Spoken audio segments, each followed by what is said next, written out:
여러분 반갑습니다. 이번 시간에는 길찾기와 공간 구조에 대해서 이야기를 한번 해보도록 하겠습니다. 우리 교재는 398페이지부터 쭉 가서 421페이지까지 오늘 진도를 나가도록 할게요. 여기서 길찾기에 대해서 이야기를 할 건데, 길찾기라고 하는 거는 우리 공간으로 이야기하면 대표적으로 우리가 이해할 수 있는 게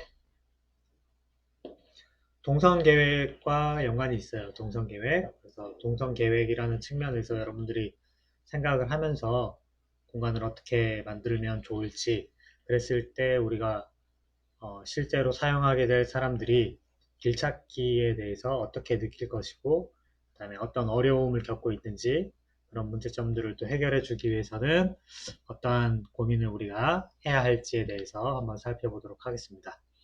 그리고 추가적으로 한 가지 더 공지를 드리면 우리가 기말고사를 해야 하는데 기말고사 시험을 우리가 대면 시험으로 보게 됐습니다. 그래서 우리 수업 같은 경우에는 6월 22일 월요일에 오전 9시에 시험을 칠 거예요. 그래서 723호와 724호로 나눠서 시험을 칠 건데 거기에 시험과 관련된 공지사항은 도어 시스템에 올려놨으니까 여러분들이 확인을 하시고요. 아직 시간적으로 한 2주 정도 시간이 있죠. 그 사이에 여러분들이 궁금한 사항이 있으면 문의를 하도록 하세요. 알겠죠? 네, 그러면 본격적으로 수업을 시작해 보도록 하겠습니다. PPT를 보면서 설명을 하도록 할게요. 자, 넘어가서 길찾기와 공간 구조고요. 길찾기의 중요성에 대해서 먼저 설명을 하도록 하겠습니다. 첫 번째 빨갛게 되어 있는 거를 먼저 볼까요? 여기에 보면 인공 환경이 인간에게 미치는 영향을 강조한다. 길찾기라고 하는 것은 결국에는 사람이 임의적으로 만들어 놓은 공간 안에서 사람이 느끼는 약간 감정적인 것과 행태적인 것, 그러니까 심리학적인 측면이 포함이 되어 있다라고 하는 것을 일단 이해를 하셔야 될 것 같고요. 밑에 빨갛게 되어 있는 두 번째 거 예를 들면 건물의 진입로를 의도적으로 돌아가게 설계하였다면 곧바로 건물로 들어갈 때 경험하는 것과는 다른 환경을 경험하게 되고 이런 경험은 다시 행동에 영향을 주게 된다 라고 이야기를 합니다. 즉 내가 건물로 들어가는 입구에서부터 동선 계획을 어떻게 설계하느냐에 따라서 기분이 좋을 수도 있고 기분이 유쾌하지 않을 수도 있고 처음에는 좀 답답한 감정을 느꼈다가 건물 안으로 들어가면서 개방감을 느끼게 될 수도 있고요. 반대로 굉장히 개방적인 상태였다가 건물 안으로 들어가면서 굉장히 또 답답하게 변하게 되기도 하고 이런 심리적인 측면이 영향을 주게 되고 이 심리적인 것은 다시 행동에 영향을 주게 된다라고 하는 겁니다. 그렇기 때문에 우리가 이런 동선 계획을 잘 해줘야 되는데 동선 계획을 잘하는 것은 결국엔 또 길찾기를 잘 하게 해주는 것과 같습니다. 우리가 평상시에 이런 길찾기와 관련된 걸 어디에서 느낄 수 있냐면 대표적인 게 내비게이션이죠. 그래서 우리가 모르는 곳을 갔을 때 길을 헤매지 않고 잘 찾아가기 위해서 내비게이션이라고 하는 것을 사용을 합니다. 그래서 내가 어디로 가면 어느 정도의 시간이 걸릴지를 굉장히 쉽게 가르쳐 주죠. 그런데 길이 굉장히 잘 돼 있는 지역에 갔을 때는 길 찾기도 굉장히 쉬워요. 내비게이션도 굉장히 길을 쉽게 가르쳐 주고 그렇습니다. 근데 어떤 경우에는 도로가 굉장히 복잡하게 돼 있는 경우가 있습니다. 그럴 때는 내비게이션도 어, 나한테 제공해 주는 정보가 굉장히 좀 단편적인 정보를 제공해 주는 것이기 때문에 이해하기가 굉장히 어렵고 조금만 내가 혼란을 느껴서 착각을 하게 되면 가야 할 길로 가지 않고 엉뚱한 길로 가는 경우가 많이 발생을 하게 됩니다. 이런 경우들이 길찾기의 잘못된 예로 볼 수 있을 테고요. 이게 차를 타고 갈 때가 아니라 사람이 걸어서 움직일 때, 건물 내부에서 움직일 때는 그러면 어떠한 길찾기의 방법이 있을지, 거기에서 발생되는 어려움들은 또 어떤 것들이 있을지, 그런 문제점을 해소하기 위해서 건축 계획에서 고려해 줘야 되는 것은 또 무엇이 있을지 이런 것들을 살펴보게 될 거예요. 그래서 결론적으로는 동선 계획을 여러분들이 하게 되었을 때 길을 굉장히 찾기 쉽도록 동선을 계획해 줄 것인지 또는 그것을 의도적으로 복잡하게 만들어 줄 것인지에 대해서 명확한 의도를 가지고 계획을 해줘야 한다라고 하는 측면이 하나가 있을 거고요. 그렇게 했을 때, 그런 계획을 하게 되었을 때 어떠한 요소를 사용하게 되면 내가 의도한 대로 공간이 계획이 될지에 대해서 확인을 해야 되겠죠. 그래서 크게는 두 가지 정도를 여러분들이 유심히 살펴보시면 될 것 같습니다. 넘어가겠습니다. 위에 우리 교재는 뭐 자세하게 써 있지만 그거를 우리가 다 일일이 읽을 필요는 없다라고 보고요. 수업 시간에는 이제 중요한 것만 이야기를 해드리는데 뭐 늘 뭐 강조해도 뭐 부족함이 없겠지만 여러분들이 평가를 위해서는 선생님이 PPT에서 설명을 안 하고 그냥 지나갔다고 해서 그거를 읽어보지 않아도 된다 이런 건 절대 아닙니다. 여러분들이 읽어보면 당연히 여러분들에게 도움이 되는 내용이 있는데 수업 시간을 조절하기 위해서 여러분들이 동영상으로 듣다 보니까 아무래도 집중력이 아무래도 떨어집니다. 그래서 다양한 내용이 안에 많이 포함되어 있는데 그거를 다 이야기할 수는 없고 중요한 핵심 위주로만 여러분들한테 설명을 해드리고 그 외에 나머지는 여러분들이 당연히 책을 읽어볼 거다라고 생각하고 지금 수업을 하고 있는 거기 때문에 여러분들이 선생님이 중요한 부분이 아니다라고 얘기하면서 넘어갔다고 해서 진짜 중요하지 않은 건 아닙니다. 핵심 사항을 부연 설명하는 내용이거나 그 내용을 읽지 않더라도 선생님이 설명하는데 문제가 없는 부분에 대해서 넘어가는 겁니다. 여러분들이 꼭 한번 읽어보기를 바래요. 읽어보셔야 됩니다. 시험 치기 위해서라도. 자, 그래서 하이라이트 된 부분만 다시 넘어오면 특히 재해 발생이나 비상시와 같은 위급한 상황에서는 신속한 대피를 해야 됩니다. 이럴 때 길찾기가 어렵게 돼 있으면 우리가 빨리 불이 났기 때문에 도망가야 되는데 지진이 났기 때문에 빨리 건물 밖으로 대피를 해야 하는데 비상 계단을 찾기가 굉장히 어렵게 돼 있거나 이러면 곤란하겠죠. 되게 문제가 심각하겠죠. 그렇기 때문에 우리가 최소한의 비상구, 대피로 정도는 아주 눈에 잘 보이게 계획을 해줍니다. 그거는 당연히 해야 되는 거고 그러한 조건 이외의 공간에 대해서는 건축가가 의도적으로 잘 안 보이게 숨길 수도 있고요. 또는 굉장히 강조해가지고 그 부분이 잘 보이게 만들어줄 수도 있고 이렇게 조절을 할 수 있다라는 것이고요. 따라서 길찾기의 문제는 특정 유형의 건물이 처리해야 할 기능상의 측면, 시간과 에너지 소모로 인한 스트레스 유발이란 이용자의 경험적 측면, 시설의 이용률 저하와 관련된 경제적 측면, 긴급 상황에서의 대피와 관련된 측면, 이런 여러 가지 측면에 대해서 고려를 해줘야 되고, 그러한 고려를 했을 때 부정적인 영향이 발생할 수 있는 부분에 대해서는 될 수 있으면 지양해야 한다. 그런 것들을 계획해서 배제시켜 줘야 하고요. 내가 그럼에도 불구하고 반드시 예를 들면 컨셉 측면에서 동선을 그렇게 만들어줘야 한다라고 했을 때는 그런 부정적인 측면을 보완할 수 있는 그러니까 보완할 수 있는 다른 측면에서의 해결책도 같이 제시해 주는 게 사실 좋은 설계라고 할 수 있어요. 그래서 컨셉이 뭐 반드시 동선을 길게 만들어야 되고 한 번에 노출되지 않도록 공간이 숨어 있어야 되고 하더라도 비상시에는 그런 것들을 무시하고 바로 건물 외부로 나가거나 1층이나 옥상으로 대피할 수 있는 공간은 별도의 이동 통로는 당연히 여러분들이 계획을 해줘야만 좋은 설계가 될 수 있다라고 하는 이야기를 하는 겁니다. 넘어가면 다시 빨갛게 되어 있는 부분을 보면 길찾기에 관한 기존의 연구들에서 보면 길찾기 과정에 영향을 미치는 환경 요인으로서 여러 개별적 요인과 함께 건물의 기본적 특성인 공간 조직의 중요성을 지적하고 있다라고 이야기합니다. 공간 조직을 실외의 경우에는 오픈되어 있기 때문에 어느 정도는 길을 좀 헤매더라도 다시 찾아가기가 수월한 편이에요. 근데 실내에서는 우리가 동선 계획을 조금 복잡하게 하는 순간 방향 감각을 잃어버릴 확률이 굉장히 커요. 여러분들 서울의 코엑스를 혹시 다녀온 적이 있는지 모르겠습니다. 그 지하 상가 있는 부분에 내려가 보면 굉장히 길 찾기가 어렵게 돼 있어요. 굉장히 넓지만 내가 어느 곳을 가든 비슷비슷하게 생겨가지고 내가 지금 어디에 있는지 굉장히 혼란스럽게 설계가 돼 있어요. 그래서 거기에 대해서 예전에 설계가 좀 잘못됐다라고 하는 말들이 많았어요. 그래서 그런 문제점을 해결해 주려면 어떻게 해야 되는지에 대한 연구도 많이 나와 있었고요.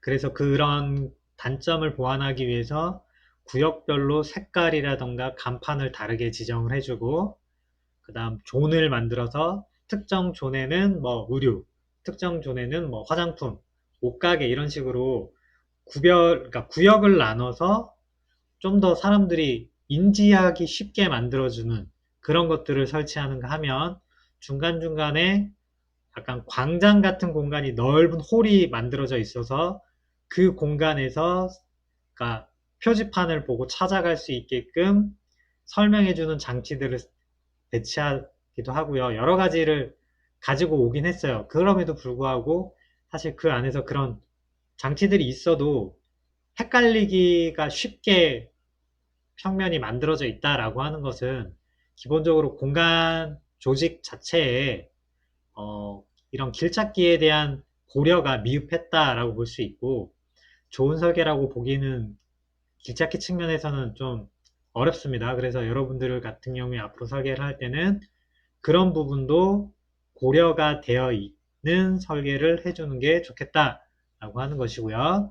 넘어가서 밑에 다시 하이라이트 된 부분을 보면 길찾기와 심리학적 관계에 있어서 건물이 처리해야 할 기능상의 측면, 스트레스 유발이라는 경험적 측면, 시설의 이용률 저하와 관련된 경제적 측면, 이런 측면이라고 하는 게 여러 가지 있는데 이런 하나하나의 측면에서 어떠한 요소들이 나오고 있는지를 여러분들이 기본적인 내용들은 알고 넘어가야 하겠다라고 하는 게 이번 시간의 목표가 되겠습니다. 넘어갈게요. 자, 첫 번째 길찾기의 정의에 대해서 먼저 설명을 하면 공간적 정의라고 하는 개념을 여러분들이 좀 이해를 하면 그 뒤에 있는 설명이 좀 이해가 쉬워지는데 그 내용을 지금 풀어서 설명을 하고 있습니다. 그래서 공간적 정의라고 하는 것은 환경의 부분적인 요소들을 지각해서 마음속의 지도와 같은 효과를 가지는 인지 지도를 작성하고 이를 통해서 가상의 환경을 재현하여 그 내부에서 자신의 위치를 결정할 수 있는 능력을 말합니다. 그래서 자신을 둘러싼 환경으로부터 정보를 제공받아 자신의 위치를 결정하는 일종의 정적 인식이다 라고 이야기를 하고 있어요. 여기서 인지지도라고 하는 것은 여러분들이 2학년 2학기 프로그래밍 수업에서 들어봤을 겁니다. 그래서 여러분들이 살고 있는 마을의 지도를 그려보세요 라고 이야기를 한다고 하면 내 머릿속에 우리 마을의 지도가 상상이 되죠. 그래서 마을의 입구에서 출발해서 우리 집까지 갈 때 가는 길에 뭐 특이한 건물이 있다던가 또는 몇 번 도로를 건너야 횡단보도를 건너야 한다던가 아니면 그 골목으로 들어가야 하는 꺾어야 하는 모퉁이에 우리 마을의 상징적인 건축물이 있다던가 아니면 굉장히 유명한 브랜드의 뭐 옷가게나 식당이 있다던가 이런 걸 이용해서 아주 단순하게 우리 마을에 대한 인상이죠. 어떻게 보면 그거를 내 머릿속에 넣고 있는 게 되겠죠. 그게 머릿속에 들어 있으면 내가 어디 중간에 우리 마을 어디에 내렸을 때 차를 타고 가다가 우리 동네 세워주세요 해서 내렸을 때 내가 딱 내리자마자 주변에 있는 건물이나 아니면 상점의 간판 또는 내가 보고 있는 도로가 어떤 도로인지 도로의 폭 또는 길 건너편에 보이는 산 또는 그 너머에 보이는 뭐 높은 빌딩 이런 걸 이용해서 이 건물이 보이는 걸로 봐서 이 상점이 여기 있는 걸로 봐서 내가 현재 있는 위치는 어디겠구나 라고 우리가 위치를 유추해낼 수 있죠. 그죠? 이것이 바로 공간적 정의라고 하는 개념에 해당된다라고 하는 겁니다.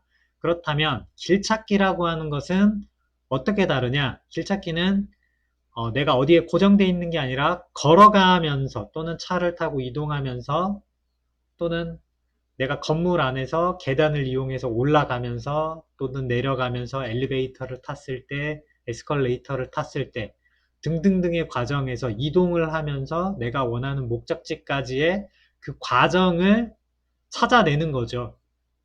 가는 길에 어느 부분에서 내가 어느 방향으로 가야 한다라고 하는 것들을 찾아내는 능력이 바로 길찾기 능력이 되겠고, 이 길찾기는 고정되어 있는 형태가 아니라 특정 목적지에 도착하면 그 다음에 내가 또 여기에서는 어느 방향으로 가야 되고 이런 것들을 계속해서 결정을 해야 되는 연속적인 과정이 존재하게 됩니다. 그래서 이 길찾기는 우리가 동적인 과정이다 라고 이야기를 하는 거고요. 이때 빨갛게 되어 있는 부분을 보면 길찾기는 특정의 목적지에 다다를 수 있는 능력을 포함하는 개념이고, 물리적 환경으로부터 인지지도를 작성하고 이를 이용해서 특정의 목적지에 가기 위한 계획을 세우고 필요한 순간에 의사결정을 해야 하는 동적인 과정이다 라고 이야기를 하고 있습니다. 따라서 길찾기는 복수의 공간적 정의를 포함하는 종합적이고 연속적인 동적인 과정이면서 공간적인 문제 풀기의 과정으로 정의를 할 수 있다라고 이야기를 합니다. 이거는 실내에서든 실외에서든 공통적으로 발생하는 과정들입니다. 넘어가서, 그래서 공간적 정의와 길찾기라고 하는 것이 어떻게 다른지에 대한 설명이 차이점이 나와 있습니다. 읽어보시고요. 지금 그림 같은 경우에는 말하고 싶은 게 뭐냐면, 첫 번째 나와 있는 내가 출발 지점이 있고 뭐 어떻게 해서 여기가 도착 지점이라고 할게요. 그럼 도착 지점까지 가기 위해서 길이 여러 개가 있을 경우에 선택을 해야 되는 거죠. 왼쪽으로 갈 것인가, 오른쪽으로 갈 것인가, 위로 올라가야 될 것인가, 내려가야 될 것인가를 결정합니다. 그리고 그 중에서 하나를 결정을 했다면 거기서 끝나지 않고요. 그 다음에 또 갈림길이 나올 수도 있죠. 그럼 그 갈림길에서 또는 어느 사거리에서 내가 왼쪽으로 갈 것인가, 오른쪽으로 갈 것인가, 또는 여기에서 유턴을 해야 할 것인가, 뭐 이런 것들에 대한 결정을 또 내려야 되죠. 이런 연속적인 과정들이 한 번이 아니라 여러 번 존재하게 된다는 겁니다. 그렇게 여러 번의 의사결정을 통해서 최종적으로 목적지에 도착하게 된다, 이런 이야기입니다. 자, 그래서 길찾기의 주체는 특정 지점으로 이동하기 위해서 연속적인 의사결정과 실행 과정을 수행해야 하고요. 이를 위해서 끊임없이 주변 환경으로부터 정보를 획득해서 이를 해석해야 하고요. 이 과정에서 시행착오를 거쳐서 기억하고 학습하는 과정을 경험하게 됩니다. 길찾기가 이루어지는 환경으로부터 주어지는 정보의 중요성이 그래서 있는 거죠. 내가 주변 환경으로부터 정보를 얻어서 내가 어느 방향으로 가야 되고 어느 쪽을 얼만큼 거리는 몇 미터를 가야 되고 동쪽으로 갈지 서쪽으로 갈지 아니 위로 올라갈지 내려갈지를 결정하게 될 때 그 주변에 어떤 건물이 있는지, 뭐 또 어떤 그 건물이 어떤 색상인지, 어떤 재료로 지어졌는지, 높이가 높은 건물인지 낮은 건물인지, 이런 여러 가지 정보들을 가지고 내가 결정을 내리게 되는데, 그런 결정을 내리기 위해서는 환경으로부터 정보를 얻는 것 이외에 다른 정보를 얻기가 굉장히 어렵다는 거예요. 환경 이외의 정보라고 한다면 지도 같은 게 될 수 있어요. 내가 지도가 있어서 지도를 보고 또는 도면을 보고 건축물의 도면을 보고 찾아갈 수 있는데, 그것 또한 사실은 그렇게 쉬운 일은 아닙니다. 앞에서 이야기했던 공간적인 정위라고 하는 것을 파악해야 하는데, 지도를 보고 지금 현재 나의 위치를 특정해서 내가 현재 어디 있어 라고 딱 찍는 것 자체가 사실 어려운 일이에요. 그래서 그런 것들이 어렵기 때문에 주변 환경으로부터 얻는 정보들이 굉장히 중요하다라고 하는 거고, 그런 환경으로부터 얻는 정보들이라고 하는 것들은 그러면 어떤 게 있을지, 그리고 그런 것들을 건축적으로 또 어떻게 표현을 해줘야 되는지, 이런 것들을 여러분들이 유심히 살펴봐야 한다라는 이야기죠. 넘어가서, 길찾기와 방향 판단의 문제는 개인적 정서에 기초하고요. 환경의 기능적 측면과 공간 상식을 평가하려는 개인적, 육체적 노력 여하에 따라서 좌우된다라고 이야기를 합니다. 인간은 어떤 환경 내에서 길을 찾을 경우에 그 환경이 제시하는 방향 판단의 실마리, 즉 환경 정보에 의지하게 된다라고 합니다. 예를 들어서 여러분들이 모르는 지역에 딱 도착을 했다. 남쪽으로 가야 한다. 어떻게 남쪽으로 가는지 여러분들이 알 수가 있을까? 일단 우리가 나침반이 없다면 남쪽이 어딘지 잘 모르겠죠? 그래서 처음 여러분들이 생각해낼 수 있는 것은 어떤 거냐면 지금 현재 태양이 어디에 있는가, 지금 시간이 몇 시쯤 됐기 때문에 햇빛이 지금 태양이 어디에 떠 있고 그래서 그림자가 어느 방향으로 졌다라고 하는 것을 보고 대략적으로 남쪽 방향은 그림자의 위치에 따라서 저쪽 방향이겠구나 라고 우리가 유추를 할 수 있잖아. 그죠? 그 시간대가 만약에 점심을 전후한 시간대라고 한다면 그림자가 지는 방향이 북쪽을 가리키고 있을 것이고 그 시간대가 아침이라고 한다면 아마도 해가 동쪽에 있을 테니까 그림자는 북서쪽을 가리키고 있을 거죠. 그죠? 그거를 보고 우리가 판단을 할 수 있겠죠. 이것도 환경으로부터 얻는 정보 중에 하나가 될 거예요. 그 외에 뭐 예전에는 나무를 보고 뭐 이끼가 어디 꼈고 이런 걸 보고 알 수 있다라고 하는 사람들도 있는데 여러분들이 뭐 우리가 사실 그걸 가지고 찾기는 굉장히 어려울 거고 그런 걸 모르더라도 어, 간단한 사인, 그러니까 간판, 표지판을 찾게 되면 어느 방향으로 내가 가야 하는지에 대해서 대략적으로 판단을 할 수 있게 됩니다. 그런 실마리를 제공해 주는 것들이 랜드마크 또는 뭐 표지판, 지도 이런 것들이 될 수 있어요. 여기서 랜드마크는 예를 들면 내가 있는 지역의 북쪽에는 어떤 산이 있고 남쪽에는 어떤 산이 있고 또는 서울이라면 63빌딩이 지금 내가 있는 위치에서 어느 방향에 보여야 한다. 이런 걸 가지고 판단할 수 있겠죠. 그죠? 그래서 우리가 해운대에 갔다면 당연히 동쪽 방향으로 바다가 있어야겠죠. 그래서 동쪽 방향으로 바다가 보인다면 남쪽을 찾아가기가 굉장히 쉽겠죠. 그렇죠? 이런 것들이 하나의 환경 정보에 해당한다라고 판단할 수 있습니다. 그래서 인간은 생소한 장소를 방문했을 경우라도 공간의 조직 또는 배치 체계, 그리고 형태적 요소들을 이전에 경험한 환경에서 학습되어 축적된 인지 체계에 의해 해석하려고 한다라고 하는 것이 길찾기의 정의에 해당하겠습니다. 그러면 정보들은 어떻게 우리가 이제 알 수 있는지에 대해서 이야기를 해볼게요. 이제 길찾기의 문제라고 하는 것은 이제 목적지로 가기 위한 지각적이고 인지적인 현상과 다양한 방식, 인간이 길을 찾아가는 데 필요한 기억과 학습, 그리고 이를 위해서 건물로부터 주어지는 정보의 세 가지 사항들을 포함한다라고 이야기를 하고 있고요.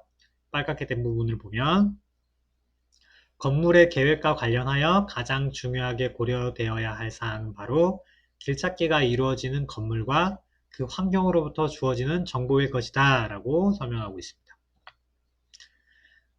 길찾기를 보조하는 환경정보 또는 그 정보원으로부터 사인 또는 지도, 구두 안내, 건축 공간 네 가지를 우리가 알 수 있다라는 거고요. 첫 번째 사인에 대해서 이야기를 하고 있습니다. 가장 직접적인 방식으로 환경 정보를 전달하는 매체로서 위치적 정보를 주로 제공해 줍니다.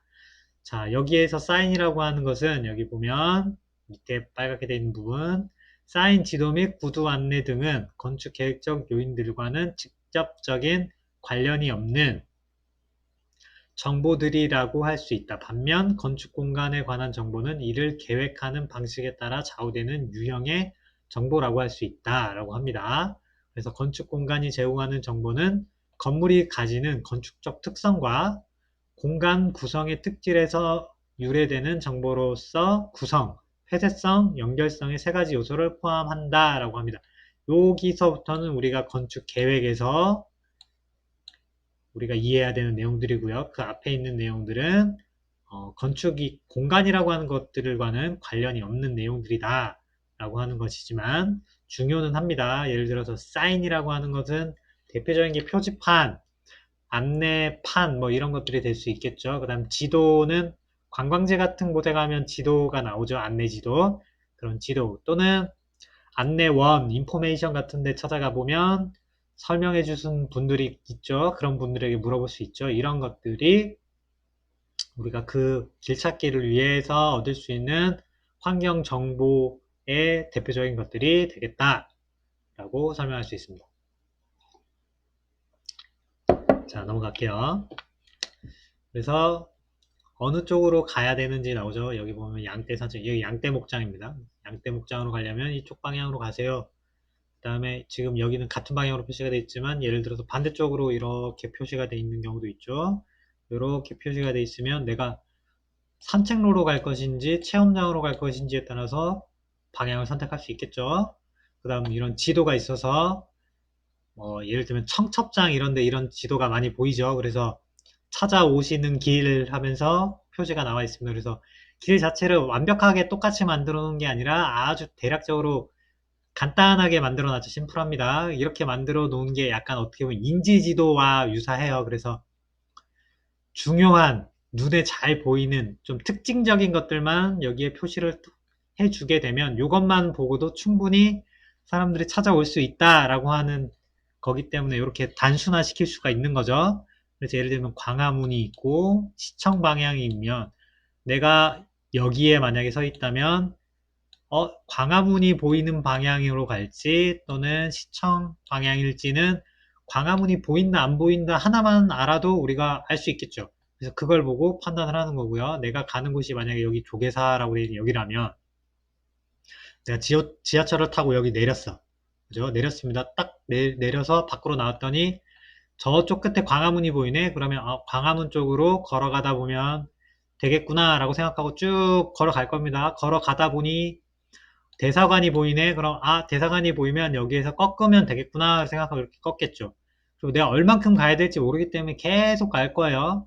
계속 쭉쭉쭉 가다 보니까 구청을 지났네. 그럼 조금만 더 가면 되겠네 라고 생각을 할 겁니다. 그래서 더 쭉 가다 보니까 신한은행 건물이 보였다. 그러면 여기 신한은행이 보이니까 저쪽으로 가야 되는구나 생각하고 이렇게 가다 보면 내가 원하는 목적지를 찾을 수 있다라고 하는 아주 단순한 인지지도 형태의 지도가 되겠습니다.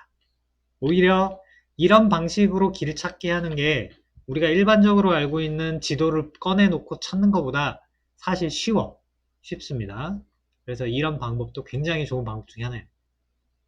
그 다음 또는 지금 보이시는 것처럼 여기 잘 아는 분에게 길을 물어볼 수도 있고요. 우리가 흔히 많이 사용하는 내비게이션, 요즘 뭐 카카오 맵이라든지 네이버 지도를 이용해서 우리가 구글 지도 많이 있죠. 그런 걸 이용해서 길을 찾기도 합니다. 자, 이러한 사인 체계는 길찾기의 가장 보편적인 보조 수단으로서 적절한 위치 확인과 방향 정보를 제공한다라고 합니다.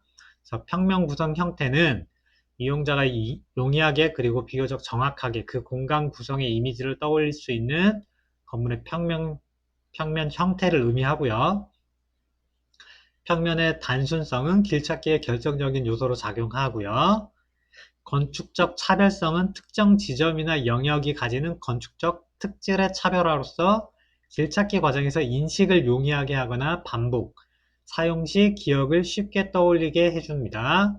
마지막으로 시지각적 접근성은 친숙한 장소나 기능 또는 랜드마크에 대한 시각적 접근을 가능하게 함으로써 자신의 위치와 목표 지점 간의 상대적 관계를 파악한다는 점에서 중요하다라고 설명을 하고 있습니다.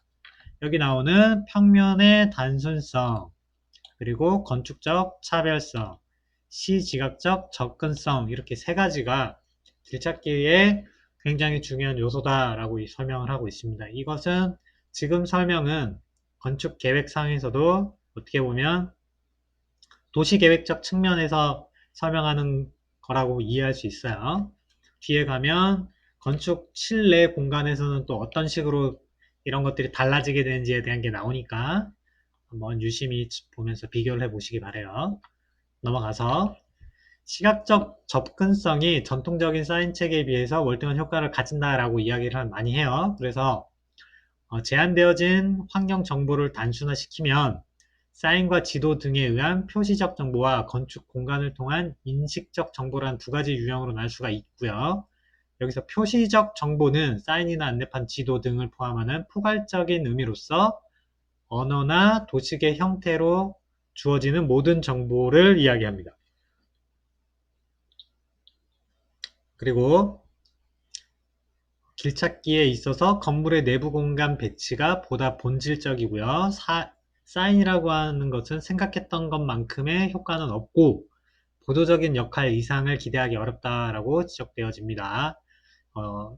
얘가 지하철 이용객에 대한 또 다른 연구에서도 사인을 많이 사용한다고 해서 길찾기가 용이해지지 않는다는 것이 지적되고 있다라고 나옵니다. 그러니까 지도 또는 안내 표지판이 있다고 해서 길을 찾기가 쉬운 것은 절대 아니다라는 거예요. 왜냐면 이거는 굉장히 방대한 양의 정보를 굉장히 함축적으로 표현하는 게 사인이나 안내판, 지도이기 때문에 실제로 사람이 거기에 물리적인 공간에 존재했을 때는 지도만 보고 스케일감이 바로 느껴지는 사람도 있겠지만 대부분의 경우에는 골목길을 몇 개를, 그러니까 몇 블럭을 가야 내가 왼쪽으로 꺾고 오른쪽으로 꺾을지에 대해서 판단하기가 쉽지가 않아요. 그리고 길이 직교 체계로 나 있으면 좀 더 쉽겠지만 좀 오래된 도시, 그러니까 부산만 하더라도 굉장히 오래된 도시이기 때문에 도로 체계가 직교 형태로 나 있는 곳이 거의 없어요. 그래서 가다 보면 가다 보면은 왼쪽으로 휘어지는 길이 나오고 가다 보면 오른쪽으로 휘어지는 길이 나오고 이렇습니다. 그렇게 되면 사람이 가다가 방향을 잃죠. 내가 지금 잘 가다 보니까 지금 처음에 나는 동쪽으로 간다고 생각하고 가고 있었는데 어느 순간 계속 직진하다 보니 나는 어느 순간 남쪽으로 내려가고 있다라는 경우도 있고요. 가다 보니까 내가 북쪽으로 가고 있고 막 그래요. 그런 일들이 비일비재해요. 그리고 표지판이 있어도 그 표지판이 예를 들어서 해운대 방향이라고 써 있다고 해서 그 길을 계속 직진해서 따라간다고 해운대가 나오는 게 아니라 그쪽으로 가면 그냥 해운대가 나오는데 저기 어디에서 다시 어느 방향으로 가야 해운대가 나와. 이런 이야기거든. 그렇기 때문에 그 길을 무조건 따라간다고 거기에 도착하는 게 아니에요. 그래서 표지판이 있다고 해서 지금 내가 현재 어느 위치에 있어서 어떻게 가면은 그 위치를 찾을 수 있는지 명확하게 판단할 수는 없다라는 거예요. 특히 지하철이나 아까 얘기했던 코엑스 같은 경우에는 어떻냐면 그 공간이 굉장히 비슷하게 생겼어요. 그렇다 보니까 지금 현재 내가 어느 위치에 있는지 판단하기가 굉장히 어려워서 그리고 이렇게 계단이라던가 또는 중간에 개찰구를 빠져나오려고 그러면 내가 자꾸 방향을 틀어야 되죠. 방향을 계속 이렇게 꺾어야 됩니다. 꺾다 보면 어느 순간 내가 지금 현재 어느 방향으로 지금 가고 있는지 방향성을 잃어버려요. 거기다 너무 그러니까 주변 환경이 너무 비슷하게 생겼다 보니까 헷갈려. 내가 왼쪽에 있는지 오른쪽에 있는 이 건축물의 왼쪽에 있고 있는지 오른쪽에 있는지에 대해서 판단하기가 굉장히 어려워요. 가다 보니까 또 비슷한 공간이 또 나오고 가다 보니까 비슷한 공간이 또 나오고 이러니까 굉장히 어렵습니다. 그래서 그것만 가지고는 길 찾기가 용이하지 않다라고 하는 겁니다. 여기도 이렇게 나오지만 길이 이렇게 넓은데 일로 가면 신길로고 이쪽으로 가면 영등포래. 근데 도대체 어디로 가라는 건지 애매하죠. 애매합니다. 그래서 만약에 이쪽으로 쭉 따라간다고 해서 바로 신길로로 연결이 되느냐? 또 그렇진 않아요. 가다가 또 이렇게 좀 가야 될 거예요. 그래서 이게 표지판만 보고 판단하는 게 어렵다라는 거 하는 거죠. 자, 이런 거. 사당으로 가려면 갈아탈 때 이렇게 가라고 되어 있습니다. 이렇게 가라고 하는 게 어떤 표시인지 여러분들 압니까? 서울에 자주 가보면 느끼는 선생님도 서울에 출장을 지금은 잘 안 가는데 예전에 많이 갈 때는 이 표지만 보고 처음에는 이해를 못했어요. 이게 어떤 의미냐면 강남 방향으로 가고 싶은 사람은 이 계단으로 올라가란 얘기고 사당 방향으로 가고 싶은 사람은 올라가지 말고 이쪽으로 가면은 저 뒤에 계단이 다시 나옵니다. 저 뒤에 두 번째 계단이 있는데 그 계단으로 올라가야 사당 방향이라는 거예요. 일로 가면 강남, 이쪽으로 뒤로 돌아서 가야 사당이라는 얘기인데 처음엔 이걸 이해 못하고 무슨 표시인지 어쨌거나 올라가라는 표시구나 라고 생각하고 올라갔어. 연결돼 있을 줄 알고. 올라갔더니 아니더라고. 이렇게 혼란스럽게 만들 수 있는 표지판도 굉장히 많다라고 하는 거죠. 그래서 여기 나오는 길찾기 정보와 인식적 정보에 대해서 여러분들 한번 읽어보시고 어떤 내용이 있는지, 우리가 왜 이런 길찾기를 할 때 어떤 정보들을 얻을 수 있으며 그게 어떤 문제점이 있고 어떤 특징이 있는지에 대해서 한번 확인을 해보라는 이야기입니다. 넘어가서 길찾기는 환경정보, 그 다음 결정, 실행 이렇게 세 가지 단위로 구성이 되어 있다라고 설명을 하고 있고요. 첫 번째 환경정보를 보면 환경정보는 대상의 내용, 위치, 시간적 요소로 구성이 된다라고 설명을 하고 있습니다. 넘어가서 환경 정보는 물리적 세팅 내에서 어떠한 방법으로 조직하는가를 이용자들이 공간 인지와 길찾기 행위에 중요한 영향을 미친다 라고 하고요. 그러나 일반적인 길찾기 문제를 해결하기 위한 디자인 계획에 있어 각각의 다른 인지 패턴을 선호하는 이용자 그룹이 상존하게 되어 있다라는 거예요. 그래서 내가 특정 방법을 좋아하면 그 방법을 싫어하는 사람도 있다라는 걸로 이해하시면 되고, 그렇기 때문에 디자인은 이러한 두 그룹에 적합할 수 있는 환경 정보의 조직이 필요하고, 이를 위해 쌓인 시스템과 공간적 특질은 상호 보완적 측면에서 고려되어야 합니다 라고 설명을 합니다. 넘어가서 아까 이야기했던 내용들이 구성 요소에 따라서, 그 다음에 정보 성격에 따라서 이렇게 분류가 된다라고 하는 거고요. 목적지로 가기 위한 결정일 때 첫 번째, 두 번째, 세 번째 목적지가 있으면 방향을 어떻게 해야 되고, 방향을 따라가기 위해서는 어떻게 해야 되고, 그 다음에 세부적 실행 계획은 어떻고, 단서는 뭐고, 자신의 위치는 지금 현재 어디고, 이런 것들이 이제 그때그때 결정이 되어야 내가 목적지까지 갈 수 있다라는 그런 이야기입니다. 그래서 결정 단계에서는 어떻게 되느냐, 이제 부여된 목적지에 도착하기 위한 결정과 그러한 결정을 세부적으로 실행하기 위한 결정으로 구성되어 전체적인 결정 과정은 위계적으로 조직이 된다. 아까 다이어그램과 같은 식으로 나오고요. 본래의 복잡한 임무는 세부적 임무들에 의해 구성되기 때문에 각각의 세부적 임무는 경로 탐색을 저해하는 요소를 규명함으로써 용이한 문제로 유도되고 그것에 적절한 해결책을 제시하게 됩니다. 이러한 결정 계획의 수립 과정은 문제가 지니는 예측 불가능성 때문에 항상 지속적으로 변화하는 과정이라고 볼 수 있다라고 설명을 하고 있어요. 자, 예를 들면 내가 해운대를 가기 위해서 학교에서 출발을 했습니다. 그래서 밑으로 내려가서 서면 방향으로 지하철을 탔다고 칠까요? 지하철을 타서 쭉 가다 보니까 정말 예상치도 못하게 지하철 노선에 공사가 있습니다. 그래서 어쩔 수 없이 서면에 내렸습니다. 또는 내가 갑자기 뭐 일이 있어가지고 서면에 들려야 돼서 서면에 내렸습니다. 서면에 내린 상태에서 다시 해운대까지 가기 위해서 의사결정을 다시 해야 되죠.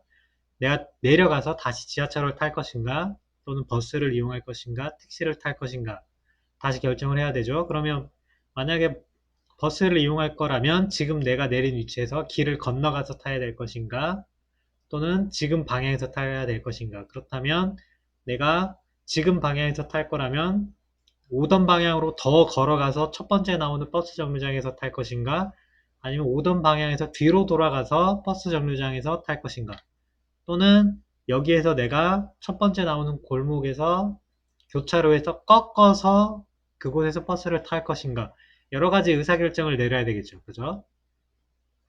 그리고 그렇게 해서 우여곡절 끝에 해운대역에 도착을 했다면 해운대역에 내린 다음 다시 결정을 해야 되겠죠. 해운대 바닥까지 걸어가기 위해서 내가 어느 방향으로 갈 것인가, 어떤 건물이 나오면 코너에서 꺾을 것인가, 이런 것들을 결정을 해야 되는데, 내가 길을 알고 있다면 그러한 결정이 좀 더 쉬울 것이고요. 그 길을 모르면 누가 나에게 설명해 준 것을 기억하면서 머릿속에 상상하면서 찾아간다 그러면 좀 더 어려울 거고 그럴 거예요. 그런 과정이 한 번이 나오는 게 아니라 여러 번이 나오게 될 것이다 라고 하는 거예요. 실행 단계는 결정의 실행 과정은 결정으로부터 도출되어 이미지 형태에 저장된 예측 환경 정보와 지각된 환경 정보가 일치하는가에 대한 피드백 메커니즘을 한다라는 겁니다. 예를 들면 길을 찾아가는데 분명히 친구가 나에게 길을 설명해 줄 때는 거기 앞에 굉장히 오래되고 유명한 국밥집이 있어서 그 국밥집에서 꺾으면 돼 라고 설명을 했는데 갔더니 국밥집이 안 보이네? 사라진 거야.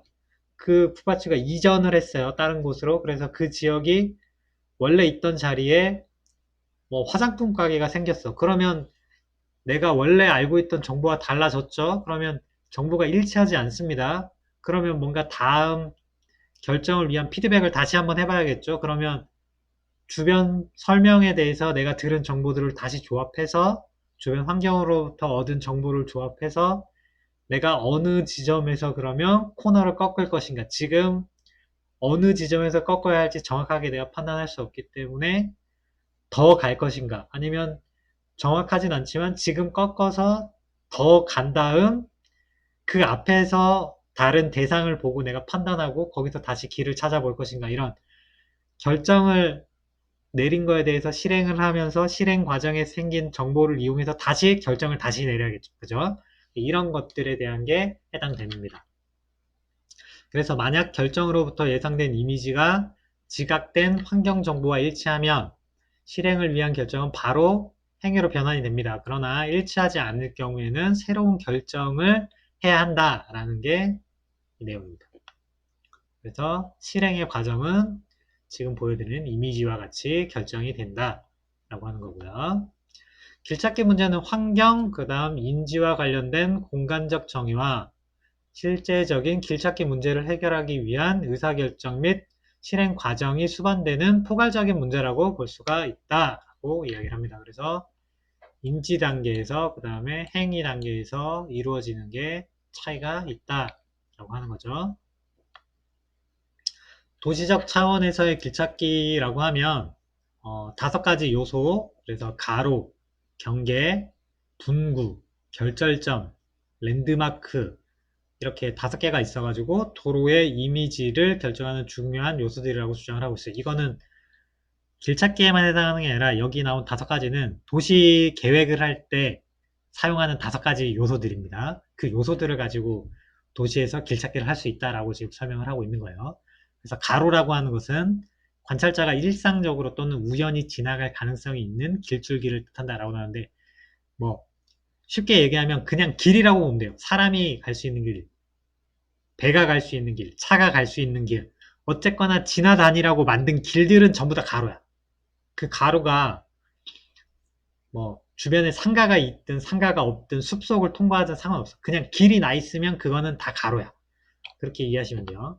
경계라고 하는 거는 길이라고 하는 용도로 사용되지 않거나 고려되지 않는 것들인데 예를 들면 경계, 영역을 의미한다고 보시면 돼요. 영역. 그래서 하나의 영역을 다른 영역과 구분하는 장벽 또는 두 영역을 상호 관련시켜 결부시키는 이음이 있을 수 있어요. 그래서 분리시키는 용도로 쓰거나 아니면 이거 2개를 연결시키는 용도로 쓸 수 있는데 어쨌거나 공간과 공간으로서 영역이 구별되는 것은 전부 다 우리가 경계라고 설명을 해요.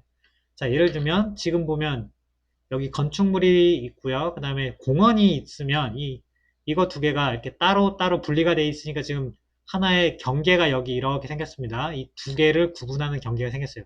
그때 여기에 담장을 세울 수도 있습니다. 그러면 좀 더 명확하게 경계가 나타나겠죠. 근데 이 담장이 없고 예를 들어서 공원 안에 건축물이 이렇게 있더라도 우리는 의식적으로 건축물이 들어있는 요 지역 특정 부분을 어, 예를 들면 주거용 건물이라고 할게요. 그럼 이 부분만큼은 주택, 건축용 부지고 그 주변이 공원이 둘러싸고 있는 녹지다라고 하는 거를 우리가 의식적으로 인지를 할 수가 있어. 꼭 반드시 저기에 뭔가 경계를 만들어주지 않더라도 우리가 의식적으로 그 경계를 나눌 수가 있는데 그렇게 나누어지는 영역들을 이야기합니다.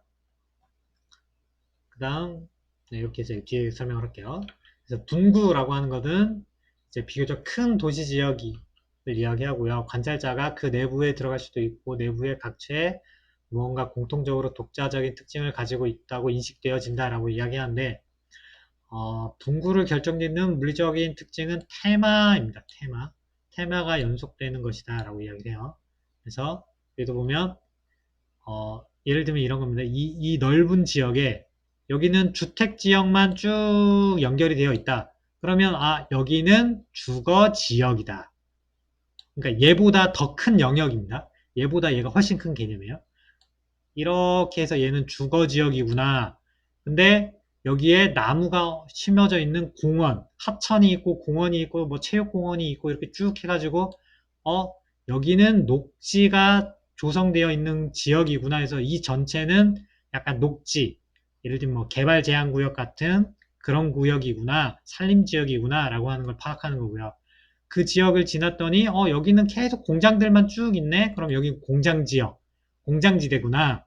그리고 또 어디를 가봤더니 여기는 높은 빌딩과 상점들만 즐비해. 그럼 여기는 상업지역이구나 라고 우리가 앞에서 말했던 그 경계라는 개념보다 훨씬 큰 의미의 영역을 알 수 있는 것을 우리가 분구라고 이야기를 합니다.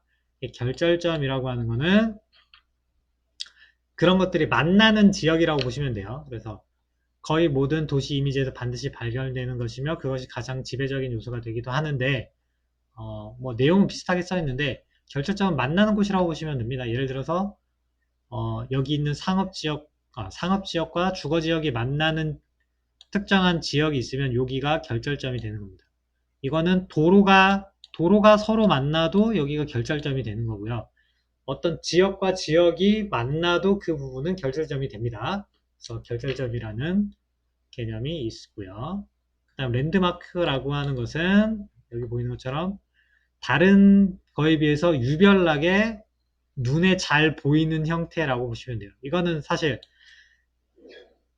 눈에 굉장히 잘 보이는 것도 랜드마크이긴 하지만 랜드마크는 우리가 상징이라고 보통 이야기하죠. 상징성이라고 표현을 하는데 그 지역을 대표하는 대표성이라고 표현을 하기도 합니다. 그랬을 때 그 지역에 유별나게 튀는, 예를 들면 우리가 서울 하면 딱 떠오르는 게 남산 타워 또는 63빌딩 이런 대표적인 것들 있죠. 서울의 어느 지역에 있건 그게 눈에 딱 띄잖아. 그죠? 눈에 딱 보이고 우리가 인지하기 쉽고 이런 것들을 우리가 랜드마크라고 불러요. 근데 한강도 랜드마크예요. 한강은 그러면 눈에 잘 띄거나 이러는 속성은 아니죠. 바닥에 이렇게 낮게 강물이 흐르는 거기 때문에 눈에 잘 보이진 않지만 그 지역을 대표하는 대표성이 있고 상징성을 가져요. 그 한강을 따라서 도시들이 발달해서 이렇게 배치가 되어 있기 때문에 내가 한강이 지금 어디 있는지만 파악을 하더라도 내가 길을 찾아가기 쉽겠죠. 이렇게 굉장히 대표성이 있고 상징성이 있는 것들을 우리가 랜드마크라고 부릅니다. 랜드마크. 그래서 이런 랜드마크들에는 빌딩이 있을 수 있고 뭐 간판, 가게, 산 이런 게 있을 수 있어요. 예를 들어서 우리 마을에는 엄청나게 큰 빌딩도 없고 뭐 엄청나게 눈에 띄는 산도 없고 강도 없고 아무것도 없어. 그런데 우리 마을을 대표하는 게 예를 들어서 스타벅스라고 해볼까요? 우리 동네에는 스타벅스가 눈에 굉장히 잘 보이는 곳에 딱 배치가 돼 있어요. 그러면 그게 엄청 유명한 브랜드이기 때문에 누구나 인지할 수 있는 건물이기 때문에 가게이기 때문에 우리가 그걸 랜드마크로 삼을 수가 있어요. 그래서 누군가에게 길을 설명하려고 한다면 우리 마을의 가장 대표적인 스타벅스를 가지고 설명을 해주는 거예요. 자, 쭉 오다 보면 스타벅스가 보여. 그러면 그 스타벅스를 지나서 뭐 한 예를 들어서 100m 지나서 거기서 좌회전을 해. 그리고 뭐 한 200m쯤 올라오면 아파트 단지가 있는데 거기가 우리 집이야. 뭐 이런 식으로 설명할 수가 있는 거죠. 그죠? 이럴 때 특정한 가게나 이런 것도 뭐 유별나게 건물이 높다거나 특이한 건물이 아니더라도 충분히 랜드마크의 성격을 가질 수 있다라는 거예요. 또는 그 건물이 사람들은 잘 모르지만 우리 마을에서는 굉장히 유명한 국밥집이다. 그러면 잘 모르겠으면 지나가는 사람 붙잡고 뭐 예를 들어서 무슨 국밥집이 어딘지 물어봐라. 그럼 우리 동네 사람은 다 안다. 그러면 그걸 가지고 그 가게를 찾아올 수 있다. 그렇다면 그 가게도 일종의 랜드마크의 성격을 갖는 거. 그죠? 이런 식으로 랜드마크를 정의를 내릴 수 있어요. 그래서 공간적으로 여러 곳에서 보이고 높이의 변화에 의하여 그 주변과 명확히 구별되며 결절점의 위치에 있는 것도 랜드마크의 성질을 강화시킨다라고 합니다. 이런 게 랜드마크인데 반드시 이래야 된다는 아니지만 이런 성격을 갖는 것이 우리가 랜드마크라고 이야기를 한다라고 하는 것을 여러분들 알아두시면 될 것 같아요. 그래서 5가지 요소는 건축적인 차원에서도 적용이 가능한데 중요한 것은 이러한 요소들이 어느 정도 강조되어야 하는지에 대한 문제입니다. 그래서 우리가 길찾기를 함에 있어서 어려움을 느끼는 것은 우리가 배회하는 장소에 공간적 랜드마크나 공간적 독특성이 없기 때문이다. 이러한 이유는 기존 길찾기 연구 방법과 한계성을 살펴보면 알 수 있다라고 설명을 하고 있어요. 넘어가서 도시 이미지 요소들이 있으면 이런 것을 어떻게 건축물에 적용할 수 있는지 나오죠. 길이라고 하는 가로는 복도, 그 다음에 보행로, 계단, 엘리베이터가 있고요. 경계는 대체적으로 벽, 그죠? 안방과 거실을 나누는 벽 이런 것들이 경계가 될 수 있습니다. 분구라고 하는 것은 지역, 약간 조닝과 같은 거죠. 조닝. 결절점 같은 경우는 동선이 교차하는 지점, 홀 또는 광장 이런 것들이 있을 수 있습니다. 랜드마크는 특성 있는 가게, 술집, 정보 안내판, 조각, 경관 등 어떤 대상물이나 공간 자체를 가지고 설명을 할 수 있을 것 같아요. 보통 예를 들어 주택이라 그러면 우리 주택 안에서의 가장 상징성 있고 가장 핵심적인 공간이라고 한다면 아무래도 거실이 되겠죠. 그럼 거실이 굉장히 대저택이더라도 특정한 거실은 굉장히 다른 거실에 비해서 잘 이렇게 정돈이 돼가지고 만들어져 있다 그러면 거기가 랜드마크가 될 수 있는 거죠. 그죠? 그런 식으로 접근할 수 있어요. 자, 위에 내용은 넘어가고요. 하지만 이러한 방법론이 환경심리학적 측면에서 바람직할까 하는 것은 의문으로 남는다. 환경심리학적 차원에서 생각하면 단순히 공간 조직에서 길찾기가 용이하다는 식의 결론을 도출하기보다는 복잡한 형태의 건물이나 공간 조직에서 사람들이 어떠한 방식으로 길을 찾아가는가 하는 근본적인 문제에 대한 이해가 먼저 이루어져야 할 것으로 판단된다. 무슨 말이냐면 지금 이 앞에 나와 있는 실험에서는 여기 보면 어디 나오죠? 여기 나오죠? 앞에 빼져먹었네요. 단순한 평면 구조를 이야기합니다. 단순한 평면 구조를 만들어줘야 길찾기가 쉽다라고 하는 결론이 나와 버렸어. 근데 그것만 가지고는 뭔가 안 된다라는 거죠. 그것만 가지고는 안 되고 여기서 말하는 이제 근본적인 문제에 대해서 이해를 해야지 그냥 단순히 동선을 굉장히 심플하게 만들어가지고 단순한 형태의 평면을 만들었다고 해서 그게 좋은 건축물이 되느냐의 문제예요. 자, 다른 예를 들어보자면 아까 이야기했던 코엑스라고 하는 데를 가보면 평면 자체는 엄청 심플해요. 엄청 단순하게 만들어져 있는데 그럼에도 불구하고 그 안에 있으면 길을 헤매게 돼 있는 거는 어느 지역을 가든 특색이 부족해가지고 내가 지금 있는 곳이 어느 지점인지를 구별하기가 쉽지 않을 만큼 모든 공간이 다 비슷하게 생겼다는 게 문제였거든. 그죠? 그래서 이런 근본적인 문제를 파악해서 그걸 해결하는 방법을 제시해줘야지 무작정 그냥 단순하게만 만들면 돼 라고 생각하는 거는 잘못됐다라고 하는 겁니다. 그래서 지하 쇼핑몰을 대상으로 한 실험에서 공간 구문론이라고 하는 것을 활용을 했는데요. 여기에서 보면 공간 구조의 영향에 비해서 사인의 영향은 부수적인 것이며 길찾기가 어려운 건물은 상세한 사인 체계를 갖춘다고 해서 길찾기가 용이해지지는 않는다. 보다 본질적인 문제는 공간 구조에서 찾아야 한다라고 하는 것을 알 수 있었다라는 겁니다. 그래서 공간 구문론적인 측면에서 접근을 해보면 그렇다라고 하는 거예요. 그래서 그럼 공간 구문론이라고 하는 건 뭐냐를 이제 볼 건데 이 공간 구문론이라고 하는 것은 런던에 있는 교수님이 만드셨는데 건물이나 도시의 공간에 대한 이해는 개별 공간이 가진 개체적 특성보다는 공간 조직 전체로서의 경험과 공간 상호 간의 위상학적 관계성에 의해서 분석되어야 한다는 것을 전제로 하며 이러한 관계성을 정량적으로 묘사할 수 있는 수학적 모델로서 공간 구문론이라고 하는 것을 제안했다라고 나오고 있습니다. 그래서 첫 번째, 얼마만큼 어느 정도까지 볼 수 있는가 하는 가시성. 두 번째는 접근성으로서 실제로 인간이 가시성이 확보된 공간으로 갈 수 있는가 또는 얼마나 쉽게 갈 수 있는가에 대한 것. 그 다음에 이러한 접근성의 용이도는 물리적인 거리보다는 방향 전환에 크게 영향을 받게 되고, 이는 공간 구문론에서 거리를 나타내며 물리적 거리의 개념과는 다른 공간의 깊이라고 정의를 한다라고 설명을 하고 있습니다.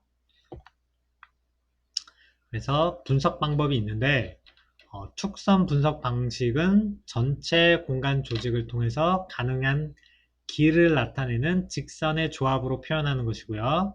시각 연계도 분석이라고 하는 것은 공간적 환경의 시각적 분석을 수행하기 위한 프로그램을 사용해서 각 지점에서 다른 지점으로의 모든 시각적 연결성을 분석하는 것이다 라고 이야기를 합니다. 그래서 이런 두 가지 분석을 쓰는데, 이 두 가지 분석을 우리가 실제 건축물에 적용해서 무언가를 하기는 좀 어렵고요.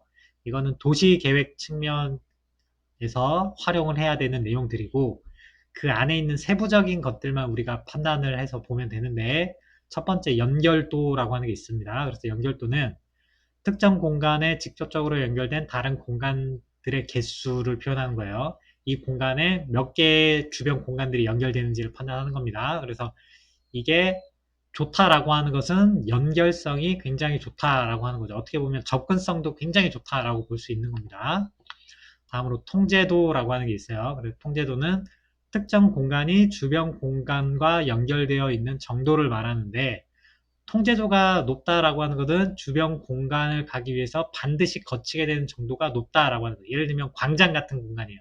그래서 또는 거실 같은 공간입니다. 그래서 내가 어느 지역으로 가기 위해서는 그 지역을 거쳐야 되는 빈도수가 굉장히 많아진다라고 하면 통제도가 높아졌다라고 보는 거예요. 그 다음 통합도라고 하는 것은 특정 공간으로부터 전체 공간 조직에 포함된 다른 모든 공간으로 이동하는 데 필요한 공간 전이 단계의 합을 역으로 계산한 겁니다. 그래서 통합도가 높다라고 부르면 그 공간으로부터 다른 공간으로 이동하는데 상대적으로 적은 전이 단계가 필요하다라고 하고, 이것을 접근성이 좋다라고 우리가 이해를 합니다. 그래서 통제도라고 하는 것, 통합도라고 하는 것, 그 다음에 앞에 나와 있는 연결도라고 하는 것은 비슷한 의미를 가져요. 사실 비슷한 의미를 갖는데 이렇게 구별을 해 놓고 그 특성에 따라서 공간의 성격이 조금은 다르다라고 하는 것을 표현을 하기 위한 방식입니다. 분석 방식으로서 나온 거예요.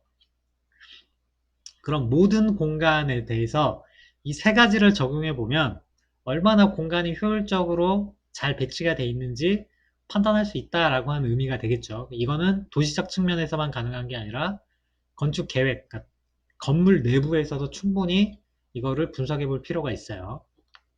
그 다음 네 번째가 하나 더 있었네. 명료도. 명료도라고 하는 거는 공간 조직의 부분을 통해서 그 공간 조직 전체를 인식할 수 있는 정도.